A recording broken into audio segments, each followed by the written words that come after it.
இன்றைக்கி வந்து கருப்பு கவுனி அரிசியில் ஹெல்த்தியாக ஒரு உப்புண்டை பண்ண போகிறேங்க. நைட்டே ஊற வச்சது. ஃபஸ்ட்டு இந்த தேங்காயை ஜாரியில் போட்டு துருவி எடுத்துக்கலாம். தேங்காய் அரைச்ச ஜாரியிலே இப்போ அரிசியும் போட்டு குறைப்பாக அரைச்சிக்கலாம். அரைச்சாச்சு. 50 கிராம் ஆயில் ஊற்றிருக்கேங்க. உப்புண்டை செய்கிறதுக்கு எண்ணெய் காஞ்சிச்சு. கடுகு போட்டுக்கலாம். கடலைப்பருப்பு கொத்தமல்லி போட்டுக்கலாம். வெங்காயம் 2 பச்சை மிளகாய் பெருசாக கட் பண்ணிட்டு மாவுக்கு தகுந்த உப்பு, துரிய தேங்காய் சேர்த்துக்கலாம். வெங்காயம் வதங்கிச்சு. இப்போ மாவு சேர்த்துக்கலாம்.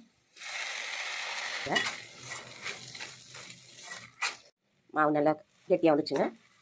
மாவு இறக்கிடலாம். மாவடி வந்துச்சு. இப்போ ஒரு நீங்கள் வச்சு வந்துடலாம்.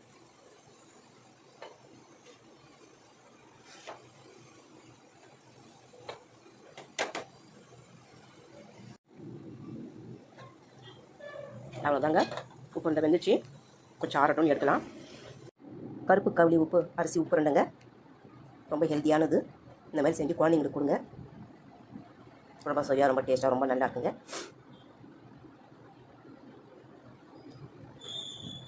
இந்த வீடியோ பிடிச்சிருந்தால் லைக் பண்ணுங்கள், ஷேர் பண்ணுங்கள், கமெண்ட் பண்ணுங்கள், சப்ஸ்கிரைப் பண்ணுங்கள். தேங்க்ஸ்.